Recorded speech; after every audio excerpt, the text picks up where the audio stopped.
Hello, welcome. I'm Kate Mackay, Associate Film Curator here at the Berkeley Art Museum and Pacific Film Archive, and I'm delighted to welcome you to this live stream conversation and Q&A, which is in conjunction with the Oakland Theater Project's production of Kathleen Collins' Begin the BEGUINE, a Quartet of One Acts, and Black Life at BAMPFA's co-presentation of Collins' 1982 film Losing Ground, which is streaming now through July 3rd at bampfa.org. And before we begin, I just have a few thank yous. I'm super grateful to Michael Moran, the executive and co-artistic director of the Oakland Theater Project, for reaching out to suggest that we collaborate on a Bay Area celebration of Kathleen Collins' work. It's really wonderful to be able to work with the Oakland Theater Project. Also a special thank you to Ruth Gabriesis and Ryan Austin Dennis, BAMPFA's Black Life series curators, and a big thank you to film series sponsor Julie Simpson, whose generous support has made it possible for us to stream Losing Ground free of charge. Today we are super lucky to have a very impressive roster of guests, and to save time, I'll keep my introduction short and encourage you to refer to the biographical details in the information below your window, or follow the link in the chat to our webpage for more information about the series. Today, our panelists will have about 40 minutes for conversation, and we'll also have time to hear from you. So please feel free to enter your questions in the chat at any time, and they'll be communicated to our panelists. And now please join me in welcoming our conversants. Nina Collins is manager of her mother Kathleen Collins' literary estate. Multidisciplinary artist Eisa Davis is co-director of a production of Collins' Begin the BEGUINE, a Quartet of One Acts in New York, which has just got great press in the New York Times. Geetha Ramanathan is author of Kathleen Collins and the Black Essay Film. That book is currently available via our Eventive page online or at our physical bookstore at BAMPFA. Dawn L. Troop is the actor and co-director of Begin the BEGUINE for the Oakland Theater Project, which just started on Friday night with an amazing performance. So I encourage you to visit that parking lot soon.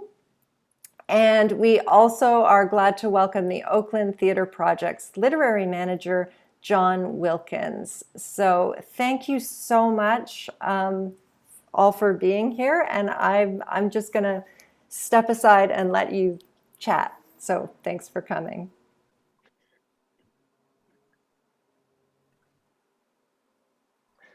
Unmute myself. I should say I'm very glad to meet Geetha and Dawn, who thank you.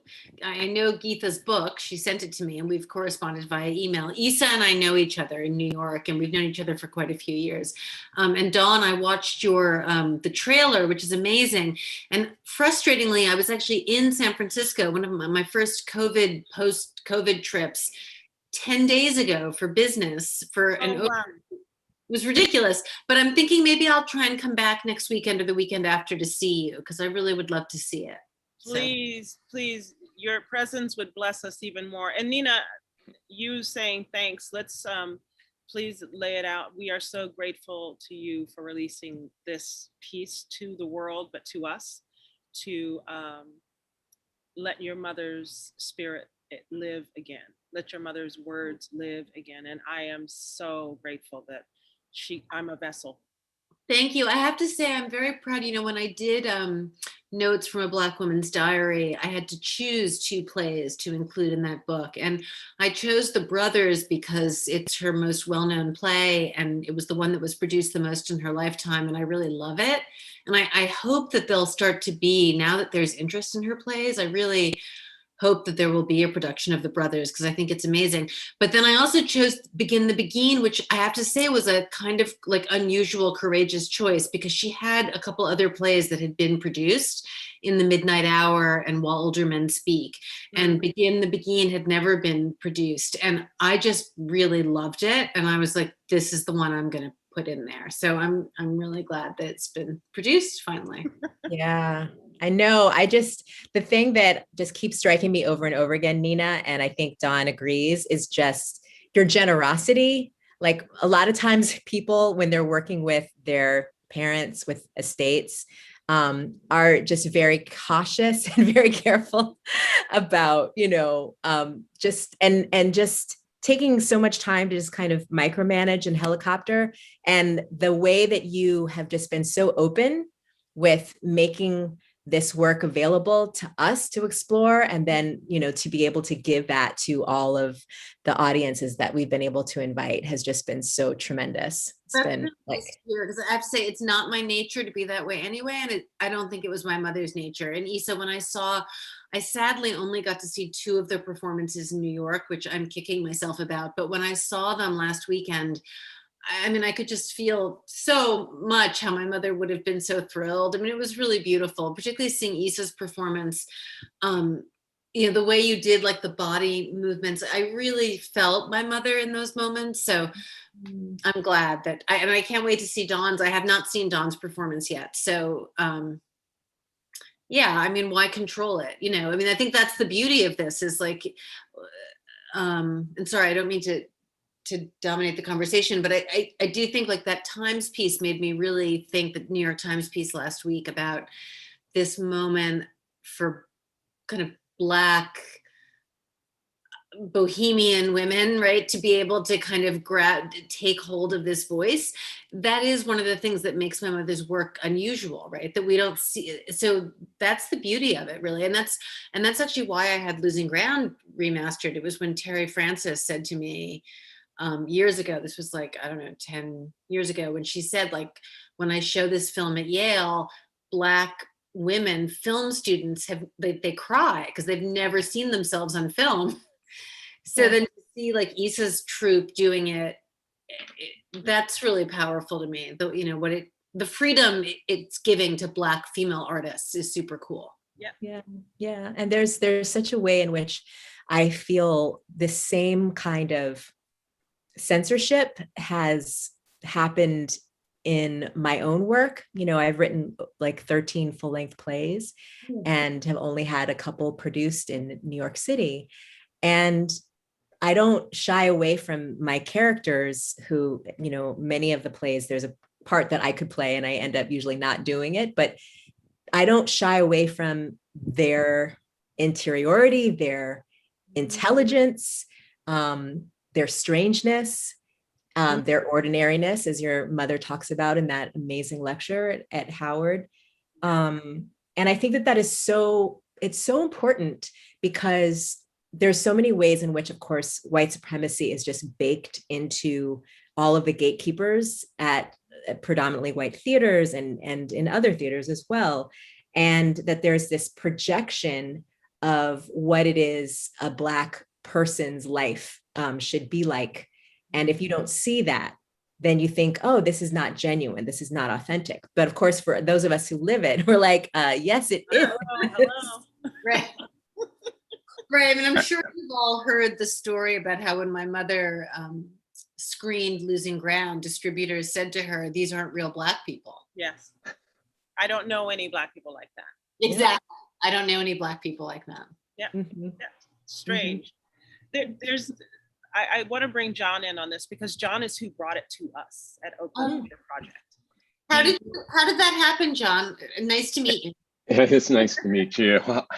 I read the plays. I had seen actually the book that was published before with the title "Whatever Happened to Interracial Love," which merely walking past it made me laugh. Like there's something incredibly witty about your mother's work. But I read the New Yorker profile. As a literary manager, I'm a play hunter, right? I just go stalking plays, and I immediately read the plays, and I really fell in love with the healing. I think watching Dawn's performance with another actor, Benoit, is really just so beautiful, even from the car, as it's getting piped into your car. And my son, who was 13, was just reacting to it over and over and over again. And I think it's that extreme beauty and in the way that she writes and the way her characters are so open and different. You never know what's going to happen. But I will say that when I read them, I went to our artistic director and I said, we have to do these plays. We just have to do these plays. And the reason why I felt it was important is that I wanted your mother's work to get into the DNA of the company. I feel like the plays that theater companies do, they leave a part of a DNA there, and it changes how a company grows and how a company thinks. And I think the plays are so wild and so gentle at the same time. You know, the movement of her mind is so interesting to follow, and the way that allows characters to grow and be free. I think it's really kind of amazing, and the films are just amazing, are amazing too, and so different and so unusual. It shouldn't be, but Right. Yeah. And we have, I guess that, Geeta, go ahead. okay, I mean, I first saw the film in 1988, I think, when I was running a film festival in Westchester University, where I was teaching a course called Women in Film. And I got it through My Fedu and New Yorker Films. And when I watched it, I was really quite amazed that, because this was really the first film that I had seen by a Black woman director or by an African-American director, and even among feminist filmmakers, that actually showed the interiority of Black women. And what was so amazing to me, because of the film background, was that she was able to do it without point of view shots at all. Because in many feminist films, it's done with point of view shots. And then because of the theoretical background, etc., I was thinking of what Michelle Wallace had been saying for a long time about how in the African-American tradition, it's actually music that's the scene of positive instruction. Whereas the visual culture is the scene of negative instruction, because of the whole scenario whereby in early film, especially say with something like The Birth of a Nation, you have blackface and minstrelsy. And Kathleen Collins talked about it in terms of how in the US, the great mythology was the film screen. And that if Black people couldn't find ourselves in it, if minorities couldn't find ourselves in it, then we really wouldn't have a place in the national imaginary. We wouldn't have a place in the nation. And it's certainly something that's become very, very critical at this juncture, because it's about some of the themes that all of you talked about universalism and humanism, and about being able to say that these are full human lives, and these are ordinary lives, and that these are complex lives. And the other fascinating thing for me, of course, was that it was about ideas, because there's this whole genre of films that the French had started called the essai film, and Kathleen Collins had been, she had gone from Skidmore College to Paris, where she took a course in film and literature, and she particularly liked My Night with Maud that that Eric Romer had done. So she wanted to translate what she saw in literature into film. And because of that complex interaction between drama, which she had been doing, she had quite a few screenplays by that time, and because of her interest in literature, she was able to come up with this refined language. So for instance, if you just look at the opening sequence of Losing Ground, you see Sarah Scott up there, but there's a white screen behind her. It's supposed to be a whiteboard, but it actually also stands for the screen. And when you see this philosophy professor write something on it, she writes Camus, she writes Sartre, she writes Genet, and she's talking about the saint and the sinner, which is how she says America likes to think of African Americans and minorities. You think, wow, I mean, in one shot, she's hit authorship. She's sort of establishing her authority straight away with that writing. And then the sequences follow in a seamless way, whereby she really doesn't want to manipulate any of her characters. So when we go to see The Artist Husband, he's up on an easel, and then it looks like he's up on a ladder actually, but we don't really see his face. But then she's dragged up to it, and things change a little bit. But there's an audio track, and that audio track is all about talking about art and philosophy, and particularly also what Black art is and what philosophy is.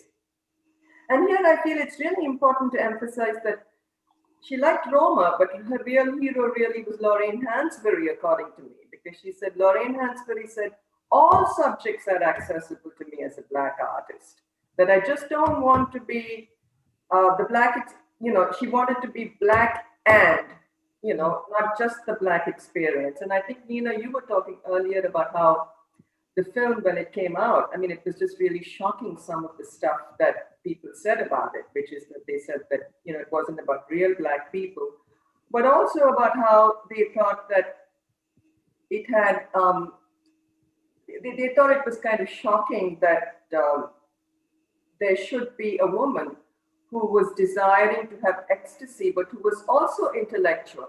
And in that, I felt that the audience, the critical audience, was reflecting what the artist husband himself feels, that really she should be more of a female, because he was the one who had access to ecstasy and he could do all of this, but she was the one who was intellectual.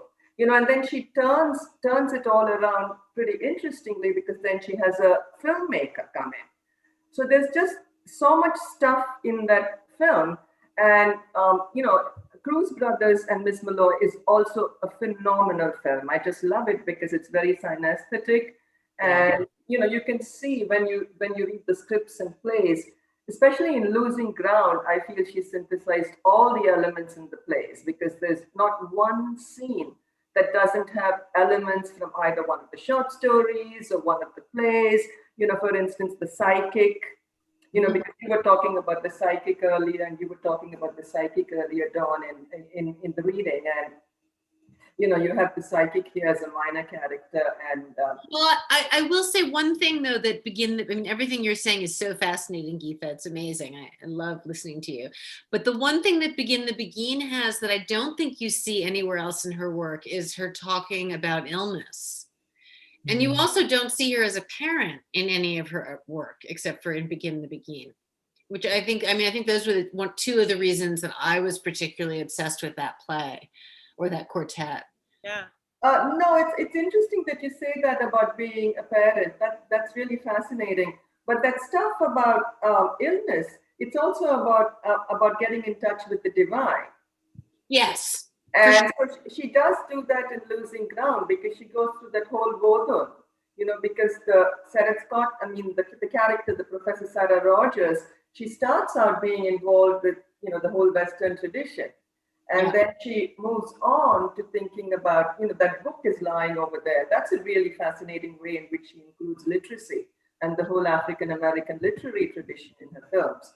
Because in African-American literature, the sign of the book and reading is a sign of something, very distinctive in terms of becoming part of a literate community. And she has the Louis Malle book that she herself translated, about Golden Possession lying in one of those places.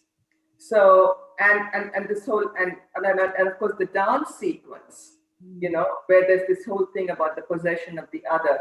But that's another thing too, Nina, because in all of these scenes, you have this idea of how there's an ethical substratum there, and that ethical substratum or that divinity is something having to do with being able to recognize and find, and then maybe the ecstasies to cross to the place of the other, but not in terms of this division, this Hegelian dichotomy of self and the other, but of being able to lose yourself.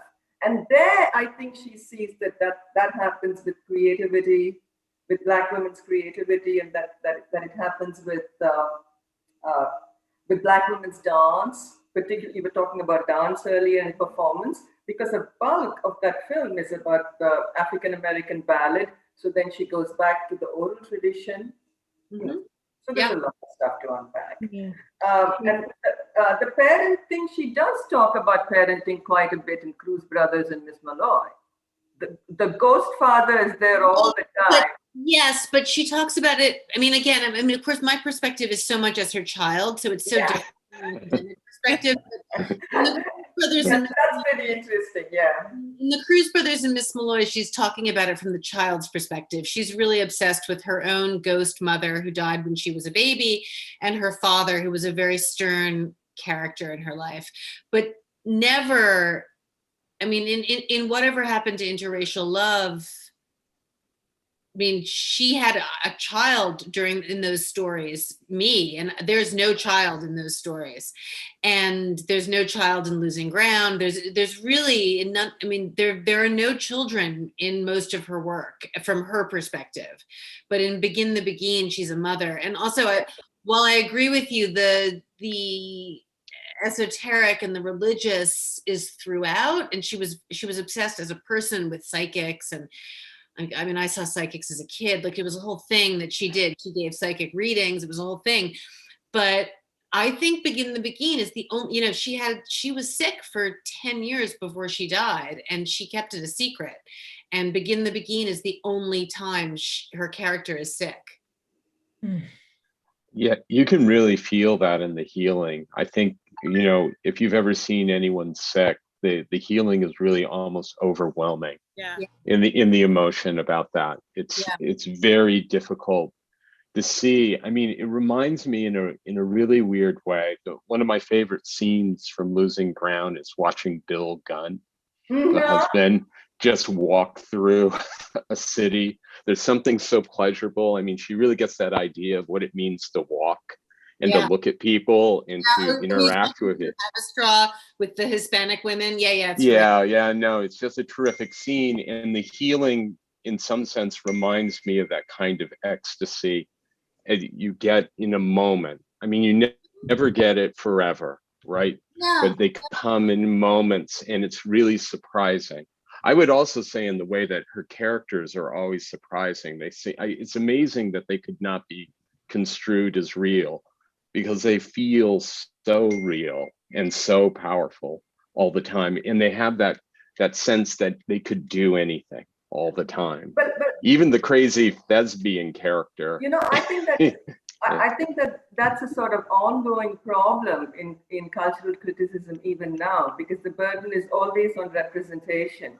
You know, it's authentically Black only if it has to do with being embedded entirely in the social world.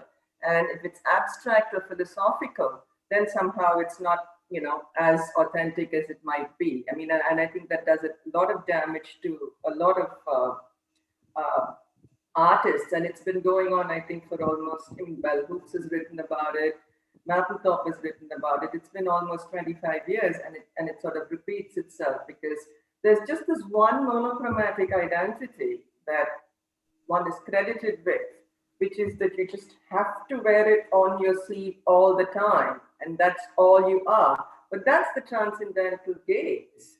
You know, that's the panopticon. You know, that's not the Black. You know, that's not the person the way you are. A human person. You know, a human person the way I am, and then there are other things too. And I think that's part of what's happening. Yeah, it's when you bring up the panopticon, I think actually of, you know, the Foucauldian concept of governmentality, and how that actually, you know, that sense of self-policing, that way in which you feel this kind of self-consciousness, you know, am I meeting the standards of the stereotype that I'm supposed to fulfill? And I think experientially from doing Remembrance, and also from really, you know, threading through the psyche of this woman who passes through, you know, all of the plays in the quartet, kind of in contrast to what you were saying, Geetha, I feel that what happens in this process of her attempting to heal herself, attempting a kind of self-actualization, even regardless of illness, is actually, it's in some ways more aligned, I feel, with what John was saying about that sense of that ecstasy and the sense of union. And that what comes up in Remembrance is that moment of, you know, like, I forget you, meaning the divinity, right? That is in myself, my own holiness. And then I remember, and I forget, and I remember, and it's a dance that goes on forever. This sense of, you know, feeling separate from this source, and then finding a joining to it. And that in the healing, it's so powerful for me because, here is this Black woman who is looking for healing, and she's coming to this white man for it and resents it. And yet she needs him at the same time, and wonders what it is that she may have done, again, inside of this governmentality and the self-policing, what it is she may have done to have caused her illness. It's such a terrible thing that happens to any of us, who have things happen to us that we can't explain, as we look for sense and we look for narrative, and we try to lay blame. And I think that, that beautiful moment where she releases and she feels actually the presence of her father, it's just, there's something in all of these plays that, and also I think in Losing Ground, where there's just so much embodied enlightenment, Yeah, you never can feel what can happen to a person, right? Sort of like when you're talking about governmentality or the way people are interpolated, right? Sort of like, I decide that you are this way.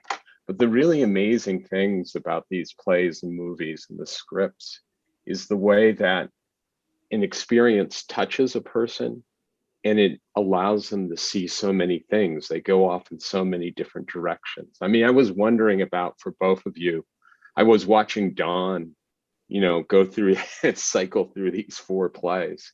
And it's so easy in the abstract to say, we should do these 4 plays and go get Dawn to do it. And then I watched her doing it besides the line load. And I was wondering sort of like the subtle, strange nature of each character and how to navigate that. It seems to me to be incredibly difficult. Actually, I talked to Dawn. I know it's difficult, but I imagine it was difficult for you too. It's a beautiful difficulty to have. It's interesting to walk through the world as a woman of color, a Black woman, and how normalized the absurdities that happen to us becomes.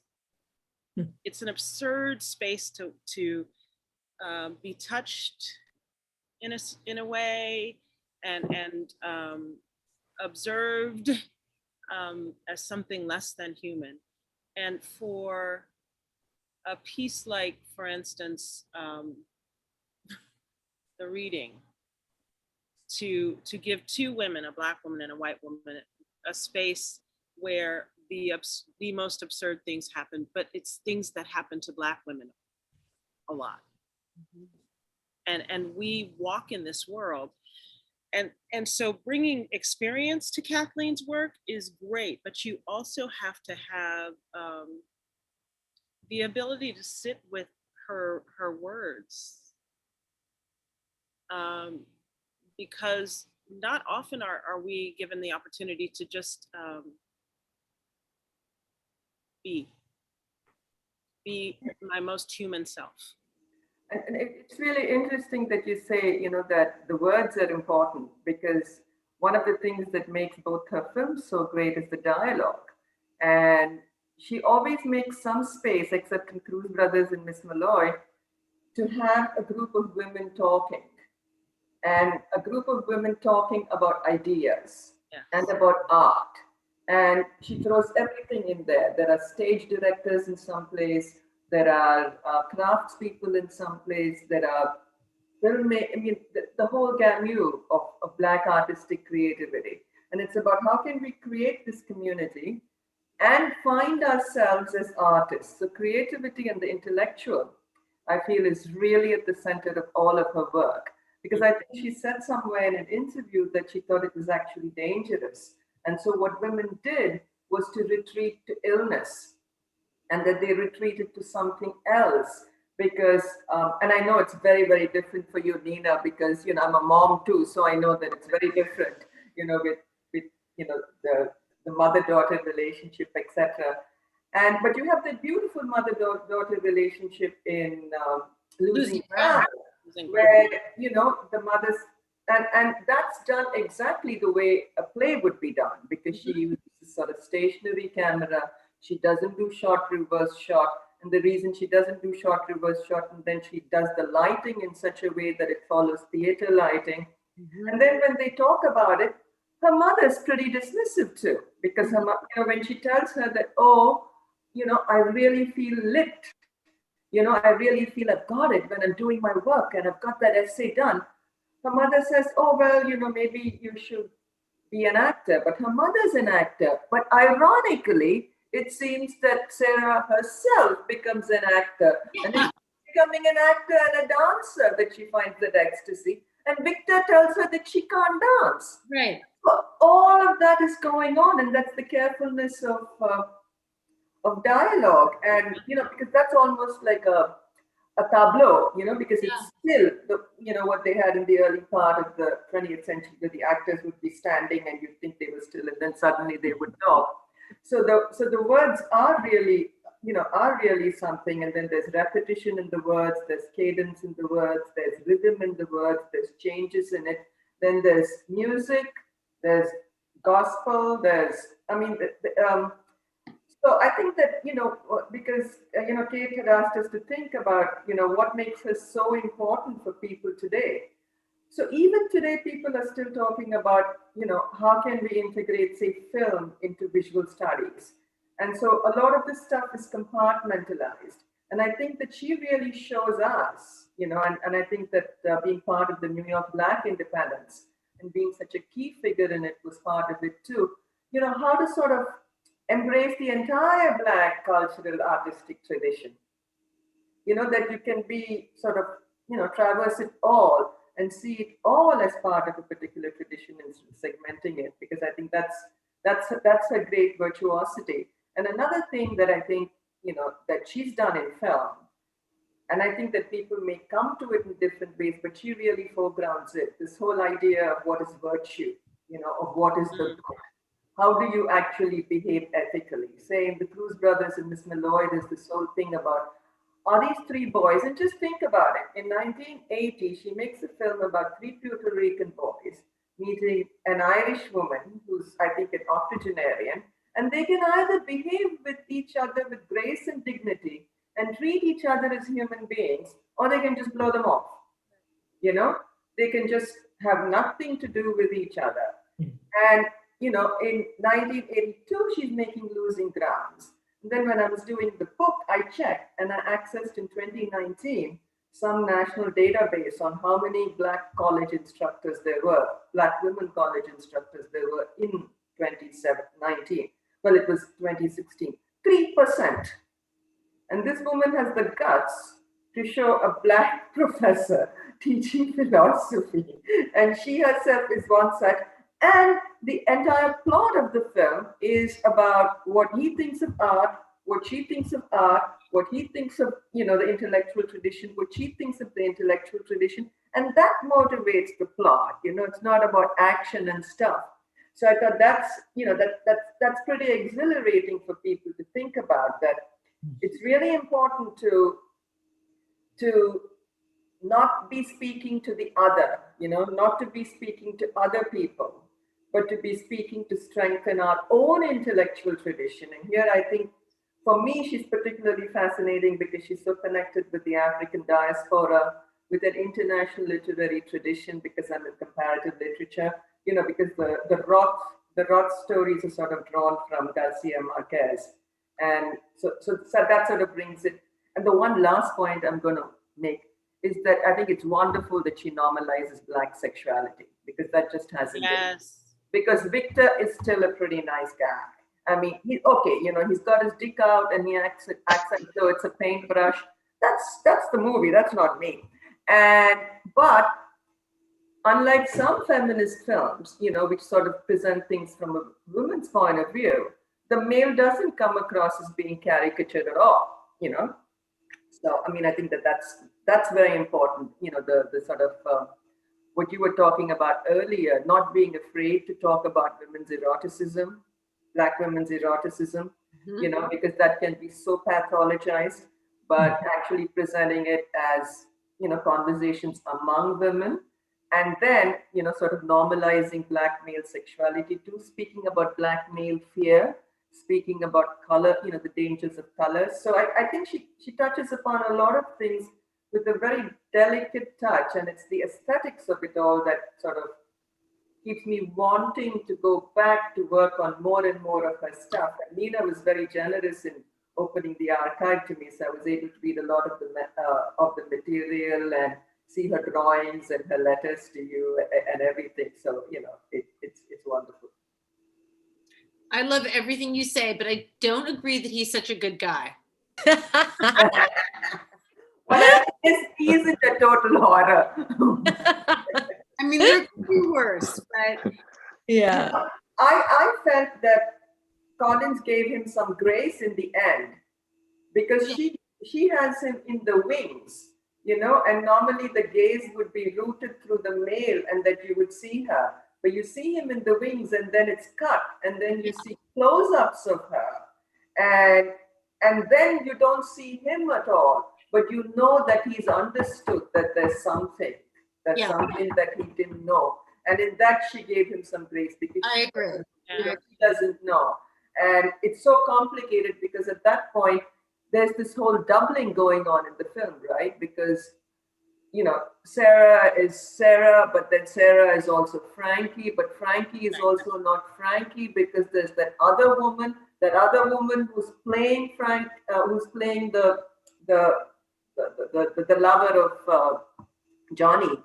She's also not that person, because she's comparable to Celia, whom Victor was sort of flirting with, and Victor didn't think of her as Celia. Victor thought of her as Celia Cruz, sort of bringing them all in as what I call sacred doubles, sort of bringing the Black women together. So there's a way of sort of these filaments and forming connections. That's Yeah. Yeah. There's something that just brief on just the point of the men in her work, and I think it's that the women, what I love, like for example in the reading, is the women can talk about men, but they're actually talking about themselves, right? It's not that somehow the locus of their attention is really there. It's more about them trying to understand themselves. And then what I really love about all of the men characters in her work that I've been able to see is that, yes, they are often a bit of a turd, but but I feel the way that she presents them and portrays them is there's always a touch of mercy. Mm-hmm. Mm-hmm. Yeah. Well, he really loses at the end of Losing Ground. You can feel his diminishment. Like you look at him in the beginning of the film, and he is quite romantic figure, and then what he does in the film feels kind of shocking, but very, very, very sharp. And so you feel his diminishment, and you think that he also understands his diminishment too, which is really, really interesting. She reminds me a lot about Ibsen, and the way Ibsen would take minor characters and do entire histories about them, and like no character was ever lost. Like when I watch her work and when I look at her characters, even the woman in the reading, who's just Queenie's assistant, who has, I think, 5 lines, is really incredibly well drawn and really, really very focused. She never lets a character go by. They're all human and powerful. I would like to let all of you know who are watching on YouTube that the chat box is now open, and we would love to hear from you. If you've seen the performances, read some of the work, or watched some of the films, we'd love to hear from you. And so please start popping the questions in.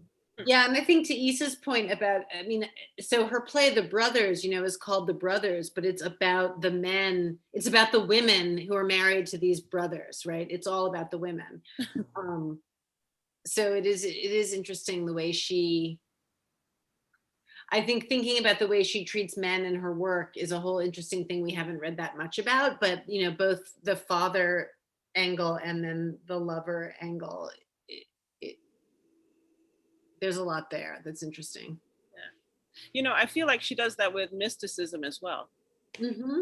You know, in bringing in the man in the tall hat, you're going to be the man in the tall hat, and on pictures, and even in the vagabond black spirit of Begin the Beguine, Mm-hmm. but never steps into it. She just teases you with it, and then takes you right back to the issue at hand, which Mm-hmm. is us.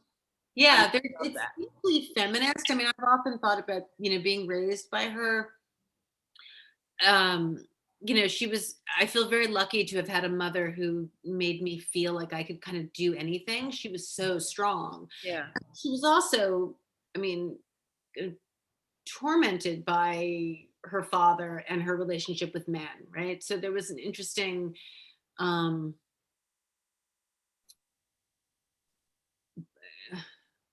but ultimately I do feel, particularly seeing Begin the Beguine, it's such an interestingly feminist work. Like, it's so, all of her work, right? It's about as we've all been saying, kind of the interior lives of women who stand alone, even though they're navigating these relationships in the brothers, with their brothers, with the men, with the Bill Gunn character, with the father, but they really stand so strongly on their own. She does have a lot of male characters who are ghosts. Yes. And that's pretty interesting. And, you know, she does have these minor characters, you know, because the dancers, the one female dancer in Losing Ground is a minor character. And, you know, Duke, of course, is a major character. But one thing that I wanted to ask all of you who would sort of, you know, your idea on, is that in all of them, it seems that you have a woman who is looking for something other than what she has in the world she is in.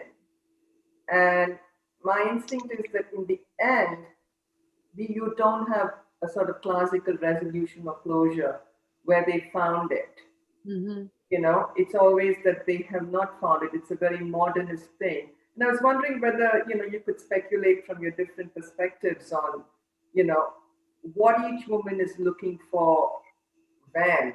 I mean, I have my own ideas about, you know, what it is that, you know, brings it together, but, you know, I'm not absolutely, I can't be sure because there are so many different strands pulling. There are so many different women characters who have experienced so many different things. No, but it's a great question, really. What are they all looking for? Yeah, because I think that that's something that would be really important for young people to see now. Yeah. Because, you know, one of the things was that when the film was in, you know, came to the screening in the Lincoln Center, there was an NPR interview, and the comparison was She's Gotta Have It. And I saw that a lot of young women thought that, you know, that the woman Nola Darling was woke. But the National Public Radio commentator actually thought that the main character in Losing Ground was more woke in a different way, because what happens in She's Gotta Have It is that she has that autonomy, but she loses it because of her sexuality. Whereas here she has her intellect, and then she gains something else because she refuses to bifurcate the two the way the husband does. So it's pretty interesting. I mean, I want to know, you know, because especially because you've acted these parts, there's, as you said, some way, you know, Dawn, you were talking about channeling the spirit, because, you know, there are several different styles of acting. And I guess that, you know, you're doing more of a sort of Sarah Rogers kind of acting where, you know, you're being possessed, you're in possession of the character, or the character has possessed you. So maybe that gives you a special insight into what the women are looking for, you know, from Yeah. you and from John also, and Nina from your experience. Yeah. The first thoughts that come to mind for me are, besides the obvious, to hear God's voice, stillness, self-awareness, and to be to have an identity other than the ones that are ascribed to us. Mm-hmm. I can really tell that you've lived these characters because you just had them all out there. So you must have spent a lot of time reflecting on it. Well, I've lived, I am a mother. I am a daughter. I am a sister. I am a Black woman in America. I am from a middle-class family. There's so many experiences that Kathleen has given us. It's manna.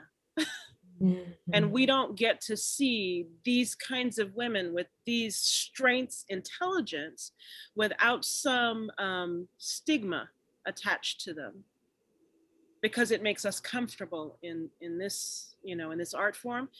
And she challenges all of that and says, no, look at us in this way, you know? So those are the thoughts that come to mind for me. Those are beautiful. I love that. I think you're completely right, Dawn, in all of those. So there's a question that says, which lesser character would you want to see a long backstory on and why?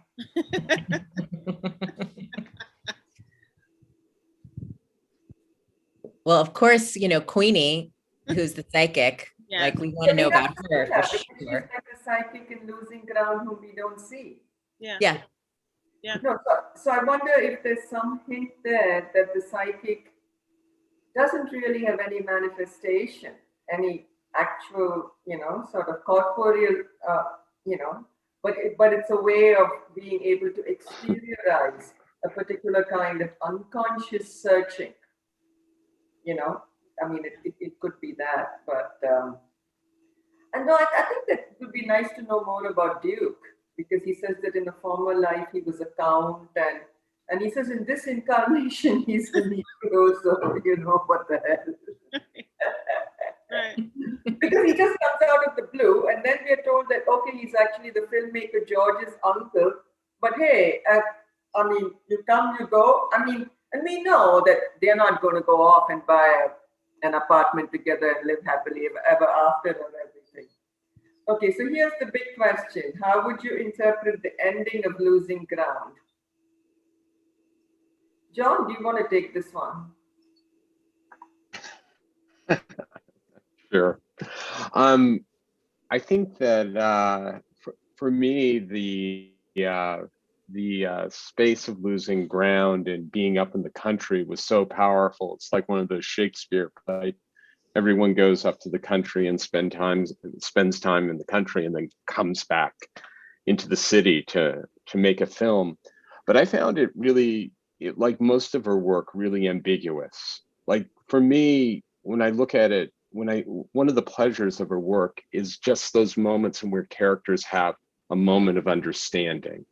And so I think in some sense she works against endings, although the endings in all of her plays and movies are very, very, very powerful. But I wouldn't know how to interpret it, like to come to one meaning. It seems like there's many, many meanings, and that the main character is coming to a greater understanding of herself. But I would like to say one thing about the main character of Losing Ground, which I find really, really interesting, because she has one of Hollywood's two go-to professions, professor and architect. Except here, she really does seem as if like she's a professor. And when I watch the movie, I'm absolutely fascinated by the actress's voice. Like the voice is really unusual and very specific. And it doesn't seem like a movie star voice or an actress voice. And when I was watching Don's performances over the last week, I noticed that very subtly in each play, the voice changes somewhat, just a bit. It's not her voice, and it changes. And so I don't know how to answer that except to say that I hear this voice and I see this person, this character with a unique voice, and I really believe she's there. And I don't quite understand, but I do know that she's felt a lot and gone through a lot. There's another question that I think that Nina and I talked about earlier, but maybe it would be nice to hear everybody else's thoughts, is what are your thoughts on the delayed recognition of Kathleen Collins' work? I mean, she's really, really, you know, I mean, it's because I mean, there was really nothing, because then afterwards, when I was writing feminist authors, because I wrote this book on feminist filmmaking, and Kathleen Collins was in the, I think I got permissions from Mr. Prettyman and everything, you know, for the use of the still, etc. Nobody had written about her. I couldn't find anything at all to quote, you know, and, you know, because over there I was tracing this path of, you know, ecstasy and, you know, going towards the end and, you know, what that meant.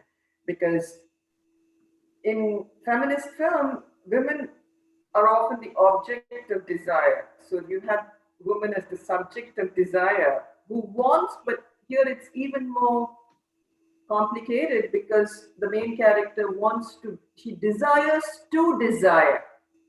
So, you know, that's why I think it'd be interesting to hear from you as, you know, as to why you think there's so much delayed recognition of Kathleen Collins's work. Because I think the question is two parts. I think it has to do with the visibility or the invisibility of Black women, and maybe the refusal to acknowledge Black women as, you know, intellectuals, as, you know, artists, because it didn't get that, you know, it got a kind of, it was MoMA respected it, you know, it was screened in the Museum of Modern Art, but it didn't get the big release that it did. And it kind of, you know, I love Julie Dash's work, and Julie Dash was Collins's gaffer, but, you know, learned lighting and stuff from her. But she's always listed as the first African-American woman filmmaker. And Kathleen Collins, when she was called that, said, no, Eloise Gist was, because she's very careful about pointing to the Black acting tradition, because she mentions Dorothy Dandridge. And that's a fascinating thing that we can talk about sometime, you know, Dawn and Aisha, because she really places the actor at the center of the whole thing over there.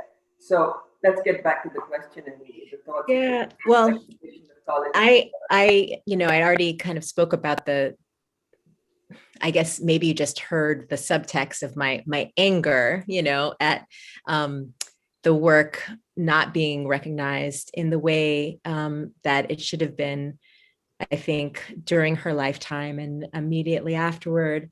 But at the same time, and I hope you don't mind, I'm just going to, since we're ending, I'm just going to throw a whole bunch of, this will be an omnibus comment, that there's actually so much beautiful synchronicity at the same time in the work coming out, you know, in 2015, when Nina brought it to Lincoln Center, and then, you know, the release of these books in 2016 and 2019. And I mean, every single word that you all say, or every reference that you make, just reveals a personal synchronicity for me, where, you know, I grew up in the Bay.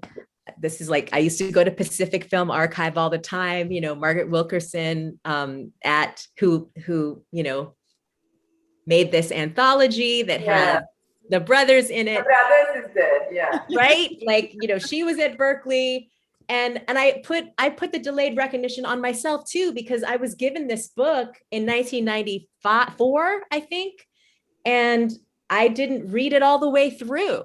You know what I'm saying? I didn't read it all the way through. Okay, I was like, oh, like, you're reading it now. So. Yes, exactly. But, you know, there's just so many, you're talking about She's Gotta Have It. And like, I worked on that show, you know, as the Netflix version, and really had to think about, you know, removing the male gaze from a woman character, you know, in this kind of do-over. And just that, you know, there's just so much.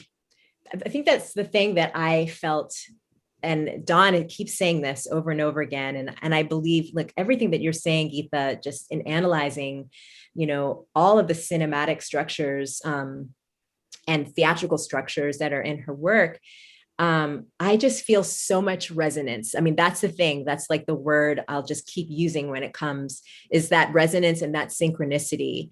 You know, Surrett being someone that had directed me when I was 28 in a play, you know, and then had directed plays of mine. And I had no idea that she was in Losing Ground. I had no idea she was best friends with Kathy, you know? Wow. I mean, And that's the way that I met Nina, so again, close like that it's complete, Scott and not. say what? So that's pretty amazing to be close to Sarah Scott and not know about, to be close to Sarah Scott.